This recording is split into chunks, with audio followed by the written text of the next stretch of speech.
नमस्कार, मैं चांदनी। स्वागत है आपका मेरे चैनल पे। नॉर्मल डिलीवरी पे एक सीरीज़ बन रही है। इसके पहले मेरी जो वीडियो आई थी वो थी नॉर्मल डिलीवरी के लिए 9 मंथ में कौन कौन से एक्सरसाइजेस करने चाहिए।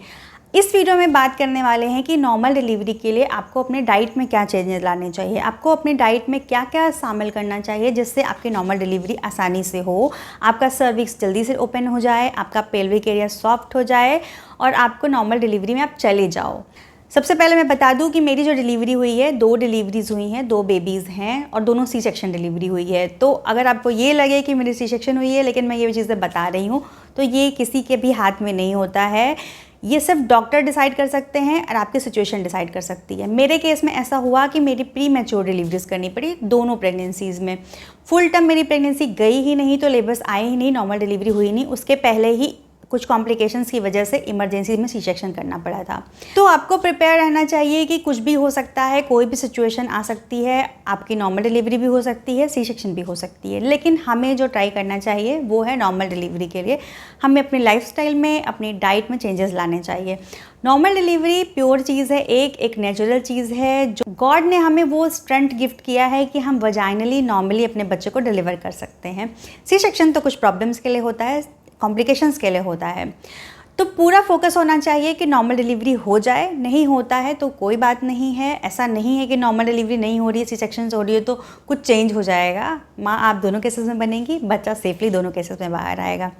लेकिन हमें अपने हिसाब से कोई कमी नहीं छोड़नी चाहिए। बाकी सिचुएशंस अलग हो सकती हैं, कुछ प्रॉब्लम्स अचानक से आ सकती है। आपके बच्चे का हेड ही फिक्स नहीं हुआ है, बच्चा ऊपर है, मतलब बच्चे का सर है ऊपर साइड में है, ब्रीच पोजीशन में है, अचानक से कुछ दिक्कत आ गई, आपका सर्विक्स उतना डायलेट ही नहीं हुआ, पेन आने के बावजूद भी बच्चे ने पेट में पॉटी कर दी, मेकोनियम पास कर दिया। ये सारे ऐसे केसेस होते हैं। या तो वाटर बैग बस्ट हो गया, अमनियोटिक जो फ्लूइड है वो निकल गया।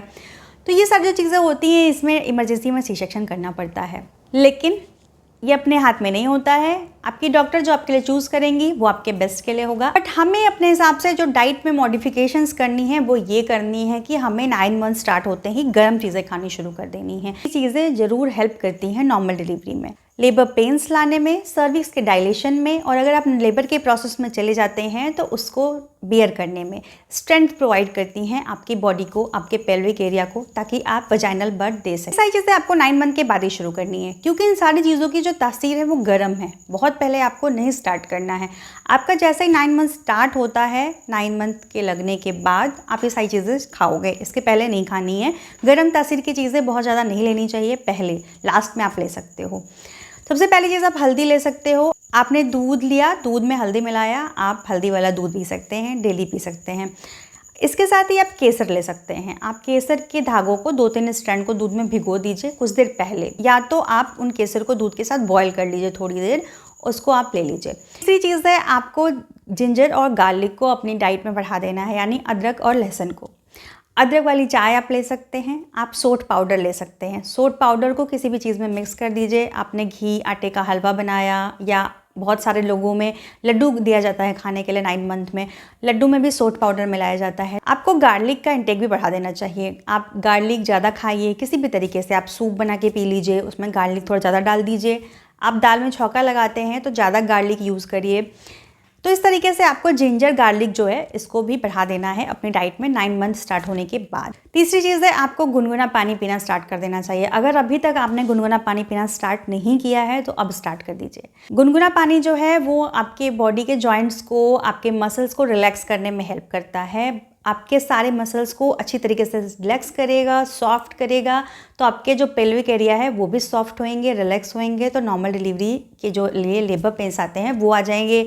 आपका पेल्विक एरिया जो है वो एक्सपेंड होएगा। 9 मंथ स्टार्ट होने के बाद आप गर्म नहीं, बहुत गर्म नहीं, हल्का सा गुनगुना पानी पीना स्टार्ट कर दीजिए। अब जो अगली चीज़ है वो ये है कि आप मेथी के लड्डू ले सकते हैं, आप अजवाइन के लड्डू ले सकते हैं। बहुत सारे लोगों में मेथी और अजवाइन के लड्डू दिए जाते हैं नॉर्मल डिलीवरी के लिए। ये पुरानी परंपरा है, बड़े बुजुर्ग जो होते थे वो देते थे। 9 मंथ स्टार्ट होते ही बोला जाता था कि आप मेथी के लड्डू खाने शुरू कर दीजिए, आप अजवाइन के लड्डू खाने शुरू कर दीजिए, क्योंकि इन सारी चीज़ों की जो तासीर होती है वो गर्म होती है। और गर्म तासीर की चीज़ें जो होती हैं खाने से, आपका पेल्विक एरिया जो होता है उससे एक्सपेंड होता है और सर्विक्स अगेन डायलेट होता है, और आपके लेबर पेन्स जो होते हैं नेचुरली स्टार्ट हो जाते हैं। मेथी के लड्डू थोड़े कड़वे होते हैं बट खा सकते हैं आप, इतने भी बुरे नहीं होते हैं। अजवाइन के लड्डू भी खा सकते हैं आप, या तो मिक्स करके बना लीजिए। मिक्स करके अगर लड्डू खाएंगे तो ज़्यादा कड़वा हो जाएगा, अलग अलग खाइए।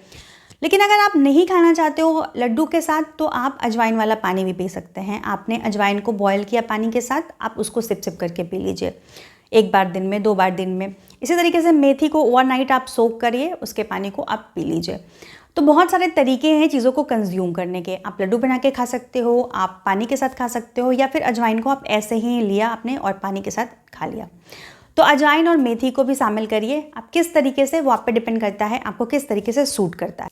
अगली चीज़, आपको घी लेना शुरू कर देना चाहिए ज़्यादा क्वांटिटी में। ये आप पानी में घी मिला के ले सकते हैं। आपने गर्म पानी किया, वार्म वाटर किया, उसमें घी मिलाया 1 टीस्पून और आपने इसको ले लिया। अगर आपको ये अच्छा नहीं लगता तो आप दाल में बढ़ा दो घी, आप अपनी रोटियों में घी लगा दो। किसी भी तरीके से घी लेना है, ज़रूरी नहीं है।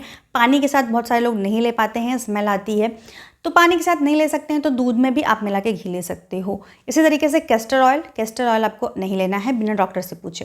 कैस्टर ऑयल बोला जाता है, लेकिन यहाँ पे मैं आपको स्ट्रिक्ट वार्निंग दे रही हूँ कि कैस्टर ऑयल बिना अपनी डॉक्टर के रिकमेंडेशन के मत लीजिएगा। ये लूज मोशन ज़्यादा बढ़ा देता है। अगर लूज मोशन ज़्यादा हो जाएगी तो आपको प्रॉब्लम हो जाएगी, वीकनेस हो जाएगी। इस टाइम पे ये अफोर्ड नहीं कर सकते। 9 मंथ बहुत क्रिटिकल होता है, आपको स्ट्रेंथ चाहिए। नॉर्मल डिलीवरी में जाने के लिए या कोई भी डिलीवरी हो, आपको बहुत फिजिकल स्टेमिना चाहिए, बहुत स्ट्रेंथ चाहिए। लेकिन पहले से ही अगर लूज मोशन स्टार्ट हो जाए, वीकनेस स्टार्ट हो जाए, तो बहुत चीज़ें कॉम्प्लिकेटेड हो जाएंगी। तो आपको कैस्टर ऑयल अगर लेना है, आपकी डॉक्टर रिकमेंड करती हैं। बहुत सारे डॉक्टर जो हैं वो रिकमेंड करते हैं, बहुत सारे नहीं करते हैं। It's completely up to you. अगर आप ओवरवेट हैं, आपका वेट बहुत ज़्यादा है, तो आपको कैस्टर ऑयल वैसे ही रिकमेंड नहीं किया जाता है, घी भी रिकमेंड नहीं किया जाता है। लेकिन घी आप 1-2 टेबलस्पून दिन भर में लेती हैं तो उससे कोई हार्म नहीं है, अगर आप ओवरवेट हैं तो भी। क्योंकि अब तक तो जो वेट बढ़ना था बढ़ चुका, अब डिलीवरी का टाइम आ चुका होता है। तो घी ले सकते हो आप। कैस्टर ऑयल आपका स्टमक अपसेट कर सकता है, आपको लूज मोशन बढ़ा सकता है, तो कैस्टर ऑयल को डॉक्टर के रिकमेंडेशन पे ही लें। केसर जो है वो आप पहले से ले सकते हो। जैसे ही आपका 7th मंथ स्टार्ट होता है, आप केसर को दूध के साथ लेना स्टार्ट कर सकते हैं। इसमें 9 मंथ की ज़रूरत नहीं होती है कि आप 9 मंथ तक वेट करो।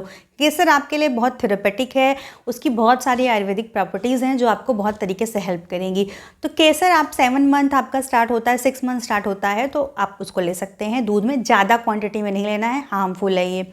बहुत ज़्यादा गर्म चीज़ें बहुत ज़्यादा क्वांटिटी में नहीं लेनी है कि आपको नॉर्मल डिलीवरी करानी है तो बहुत सारी चीज़ें बहुत ज़्यादा ले रहे हो। नहीं, हर चीज़ की एक लिमिट होती है। अजवाइन आपको 1 छोटा चम्मच दिन भर में लेना है, घी आपको ज़्यादा से ज़्यादा 2 चम्मच लेना है। कुल मिला के, जैसे आपने दाल में ले लिया, आपने रोटी में लगा ली, आपने दूध के साथ या पानी के साथ ले लिया, तो सारी जो क्वांटिटी है उसको मिला के सिर्फ 2 टेबलस्पून तक होना चाहिए, उससे ज़्यादा नहीं होना चाहिए। इस तरीके से हल्दी आपको पिंच ऑफ लेना है, थोड़ा सा लेना है, ये नहीं कि आपने 2-3 चम्मच हल्दी ले ली। तो क्वांटिटी आपको बहुत थोड़ा रखना है, क्योंकि आपका ये अगेन स्टमक अपसेट कर देगा और अगर पेट खराब हो गया तो बहुत दिक्कत आने वाली है भाई साहब। ये वीडियो अगर पसंद आती है तो लाइक ज़रूर करिएगा, सब्सक्राइब भी करिएगा, शेयर भी करिएगा। Thank you for watching.